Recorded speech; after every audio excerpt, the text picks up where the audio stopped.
Hello everyone, welcome back to your favorite channel. So students, plus 3 second semester core paper 3 history honors रो आज आम देखा unit 1 selection 2 mark question या पूर्व unit 1 रो मु selection 1 mark question discussion कर सारी तो आज आम देखा सिलेक्शन 2 मार्क क्वेश्चन ठीक अच्छे। तो ये क्वेश्चन बहुत ओडिया एंड इंग्लिश लैंग्वेज रहिबो तो जो मानकर इंग्लिश रे अछि से माने इंग्लिश रे क्वेश्चन टाको नोट करनेबे आंसर गूगल रे टाइप करके खोजी नेबे ठीक अच्छे।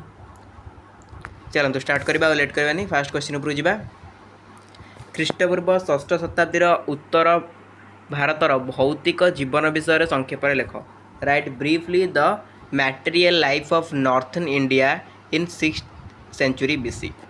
ख्रीष्टपूर्व षष्ठ शताब्दी उत्तर भारत में भौतिक जीवन विषय ब्राह्मण शास्त्र पाली शास्त्र पाणिनि व्याकरण तथा प्रत्नतात्विक उपादान को आधार कर सविशेष तथ्य मिलता है।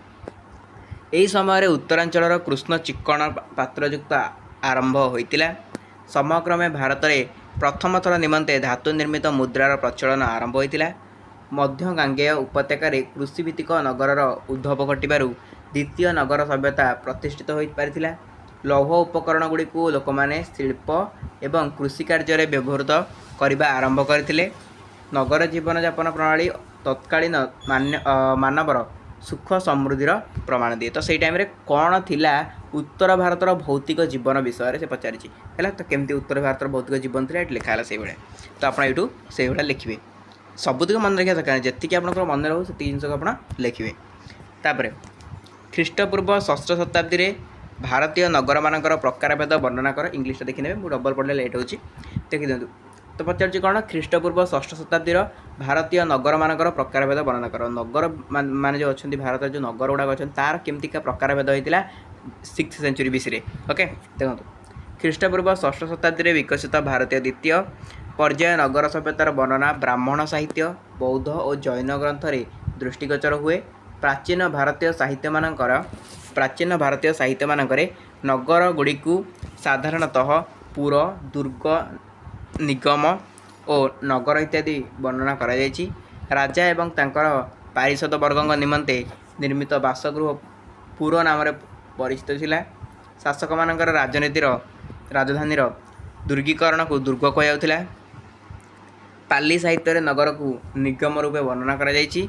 तत्कालीन साहित्य सहर निमंते नगर शब्द व्यवहार करा जायछि। प्राचीन भारतीय नगर गुड़िक राजा महाराजा द्वारा स्थापित होइतिबा प्रमाण मिले। उदाहरण स्वरूप जब आम ना हस्तिनापुर इंद्रप्रस्थ श्रावस्ती आउ कौशाम्बी ये सब उदाहरण आम नहीं पार बुझेगा। तो ये पे ब्रीफली आपको कौन एक्सप्लेन करुँचे टोटल एक्सप्लेन करूनी कहीं जब टोटल एक्सप्लेन करी निहती भाव ये क्लास पूरा बहुत लेंथी हो आप एक्सप्लेनेशन क्लास कॉलेज रू करेंगे जस्ट आम ये क्वेश्चन आंसर गुड़ाक डिस्कसन करवा ठीक अच्छे।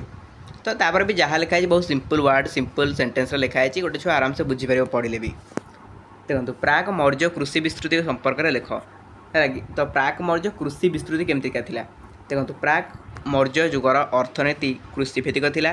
तत्कालीन अर्थनीति ग्राम्य उपर निर्भर करुला। ग्रामर चतुर्पार्श्व कंटाबाड़ द्वारा चिन्हित होता कृषि उपयोगी क्षेत्र बा ग्राम क्षेत्र थिला। सामूहिक समवाय जन सचेतन निमंते प्रत्येक जमी मध्य नाल बा सियार कटा जाए व्यक्ति विशेषकर जमी को परस्पर ठार अलग कराइला जमी आम बाड़ दि जाए ना सेमती ये कौन सियार कटा जाइला। ग्राम्य अर्थनीति कृषकर स्वत्वाधिकारभुक्त थिला। कृषि क्षेत्र में कृषक और तार परिवार वर्ग कार्य करुला। भूमिहीन कृषक माने मजूरी नहीं कृषि कार्य नियोजित थिले। तापर जनपद निवेश कौन वेरी वेरी इंपोर्टेंट क्वेश्चन यहाँ जनपद निवेश देखो प्राक मौर्य जुगरे भारत में विकास लाभ कर योजनाबद्ध ग्राम बसती गुड़ी जनपद निवेश भाव में अभिहित करा। तत्कालीन ग्राम गुड़िकर यही बसती स्थापन योजना राष्ट्र निमंते कर आदाय करने एक सुस्थ तथा स्थायी भित्तिभूमि थिला। जनबसती भाव में ग्राम गुड़िक साधारणतः केतेक वैशिष्ट्य बहन करुला सेगुड़िक हेले यथा वास्तु देवगृह चैत्य सेतुबंध श्मशान पत्र प्रपा इन सब आपंकर रही ये ग्राम जनबसती गुड़िक जनपद निवेश रूपे प्रतिष्ठित थिला। प्राचीन भारत में प्रमुख नगर केन्द्र गुड़िक संपर्क में आलोचना करना इंपोर्टेंट नहीं छाड़ू यहाँ बहुत इंपोर्टेंट। षोड़श महाजन पद कहले कौन बुझ? ख्रीष्टपूर्व 6ठ शताब्दी भारत इतिहास रे गुरुत्वपूर्ण समय रूपे विवेचित हुए। यही शताब्दी भारतर राजनैतिक इतिहास शुभ आरंभ घटी। महाजनपदर साहित्यिक अर्थ होची बड़ राज्य। बौद्ध ग्रंथ अंगुतर निकायर वर्णना अनुଯାयी काबुल उपत्यकार दक्षिण भारतर गोदावरी नदी पर्यंत विस्तृत अंचल 16टी क्षुद्र और बृहत जनपद बा राज्य रे शासित होउतिले। एमानक सामरिक शक्ति खूब अधिक थिला एवं परस्पर मध्य युद्ध रे लिप्त रही सीमा निर्धारण करुथिले। महाजनपदर शासन व्यवस्था संक्षेप लेख। ख्रीष्टपूर्व 6ठ शताब्दी रे गढ़ी उठिथिबा 16 महाजनपद गुड़िकरे अनेक राज्य राजतंत्र एवं अन्य केतेक गणतंत्र शासन थिला। बहुसंख्यक महाजनपद रे गणतंत्र शासनर समस्त अत्यावश्यक गुण विद्यमान थिला। शासक माने निर्वाचित हेउथिले एवं सेमानकर अखंड क्षमता नथिला। राजा शासन मुख्य थिले। अनेक अधिकारी राजकार्य रे नियुक्त होइथांती। राज्यर आय मुख्यतः भूराजस्व एवं अन्यान्य शुल्क व्यवस्था संगृहित हेउथिला। राजा थिले एकाधार रे शासन और विचार विभाग मुख्य। देशर सुरक्षा और प्रजा मंगल थिला राजांकर प्रधान कर्तव्य। तापर नेक्स्ट क्वेश्चन देखिबा। प्राचीन विराटनगर भौगोलिक अंचल विषय वर्णना कर। ये इंपोर्टेंट ना विराटनगर विषय पचारि पारे। जस्ट विराटनगर कौन एमती टिके पचारि पारे। पचारे आप लिखिपारे मत्स्य महाजनपदर राजधानी थिला विराटनगर है। तापर उज्जी महाजनपदर संक्षिप्त विवरण दियो। भज्जी महाजनपद गंगा नदीर उत्तर भागरू नेपालर पार्वत्यांचल पर्यंत भज्जी महाजनपद विस्तृति लाभ करथिला। पश्चिम रे गंडक नदी यह मल्ल एवं कोशल राष्ट्र ठारू पृथक करथिला। भज्जी थिला एक संघीय बा गणतांत्रिक राष्ट्र। यह 8 गोटी राष्ट्र को नहीं गठित होइतिला।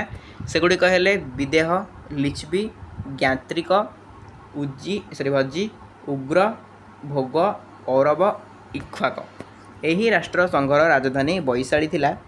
ख्रीष्टपूर्व 6ठ शताब्दी रे ज्ञात्रिक राजवंश रे ब्राह्मण धर्म विरुद्ध रे स्वर उत्तोलन करथिबा जैन धर्मर महान प्रचारक महावीर जैन जन्मग्रहण करी वैशाली रे करथिले। तापर प्राचीन भारतीय कला और शिल्प विषय लेख। प्राचीन भारतीय कला और शिल्प।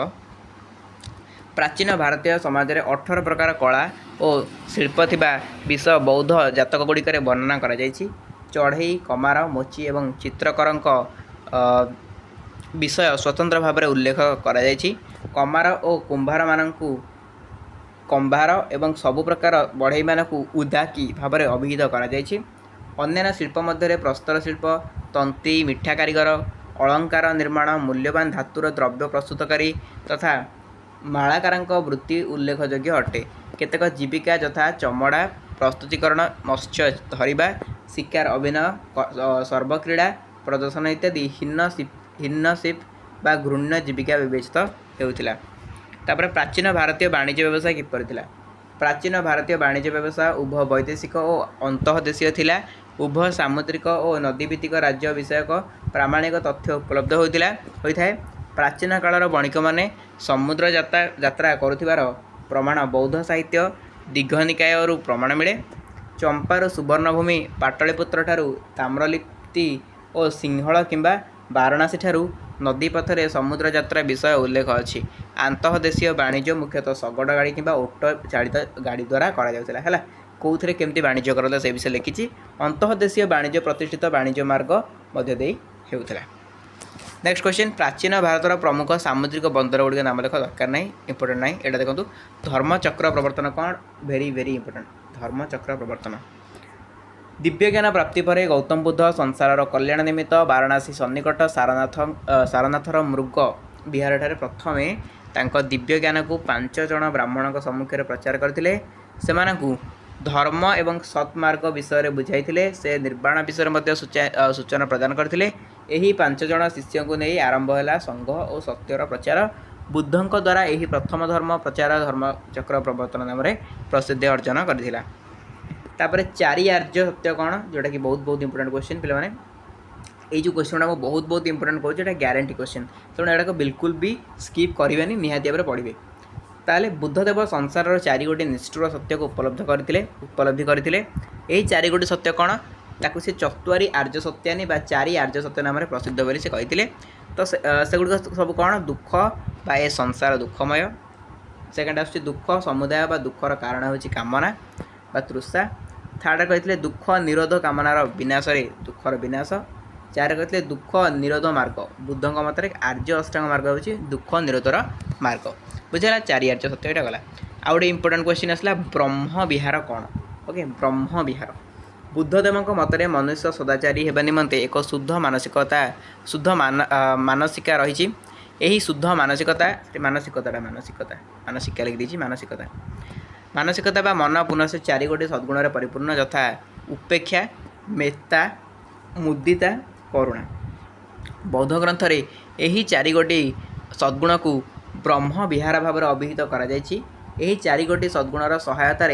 मनुष्य एक शुद्ध मनर अधिकारी होगा सहित आर्य अष्टांग मार्ग अनुसरण कर निर्वाण लाभ कर ठीक अच्छे आ गए इंपोर्टाट क्वेश्चन जैन धर्मर बाणी कौन शुद्ध पुत जीवन यापन निमंते मनुष्य को तीनोटी मार्ग अनुसरण करने पड़ो बोली महावीर उपदेश देते यही तीन मार्ग मनुष्यर चित्त शुद्धि करता है मार्ग हो कौन सम्यक विश्वास सम्यक ज्ञान सम्यक कर्म ठीक अच्छे यह जैन धर्मर त्रिरत्न बोली कहुए यही तीन नीति अनुसरण कले मनुष्यर चित्त शुद्ध होगा सहित सांसारिक मोह और आकर्षण मुक्ति मिलता है जैन धर्म में आत्मा कौन वेरी वेरी इंपोर्टेंट क्वेश्चन आत्मा हूँ जीवन आधार जीव एवं अजीव तत्व आत्मा संपर्क में जानी हुए आत्मा पदार्थ संसर्ग में आसिले दुख भोगी थाए जीव आत्मा को बहन कर बारंबार मृत्यु चक्र में पतित होता है जीव जदि मोह माया बंधन आसक्ति और क्रोधर मुक्त हुए तेज आत्मा बंधन मुक्त होता है ज्ञान ध्यान संयमता सुकर्म कले जीव बंधन मुक्त होता है लास्ट क्वेश्चन पे मैंने जैन धर्मर पंच महाव्रत कौन यहाँ गोटे वेरी वेरी इंपोर्टेंट क्वेश्चन नीतिनिष्ठ जीवन यापन निमंते महावीर 5 गोटी उपदेश देते यही उपदेश जैन धर्मर पंच महाव्रत नाम प्रसिद्ध सेगुड़ी कौन अहिंसा सत्य आस्तेय अपरिग्रह ब्रह्मचर्य पार्श्वनाथ प्रथम चारि गोटी उपदेश प्रदान करते तत्सहित महावीर ब्रह्मचर्य जोग करते फास्ट पार्श्वनाथ देते के 4टा जाक लास्ट आसिक 5 नंबर जोड़ा कि ब्रह्मचर्य यहाँ को जोड़ी कि महावीर है पार्श्वनाथ प्रवर्तित चतुरार्य धर्म महावीर द्वारा पंचर्जाम परिणत होता बुझेगा तो पे ये सरला आपंकर total unit 1 सबुतिक 2 mark selection question बस एति आपको पढ़ार अच्छे 2 मार्क एति कवर करदे आप टोटाल कवर हो ठीक अच्छे नेक्स्ट क्लास में जो यूनिट 1 5 मार्क सिलेक्शन देखीदा आम unit 1 cover home core paper 4 को जी कोर पेपर 4 यूनिट 1 को जी ठीक अच्छे तो चलते ये क्लास को अटेंड करवा पीडीएफ आपको टेलीग्राम में मिल जाए डिस्क्रिप्शन बॉक्स में लिंक अच्छे मैंने क्लिक कर जॉइन करना कर जातु मुझे पीडीएफ टेलीग्राम ठीक अच्छे थैंक यू सो मच।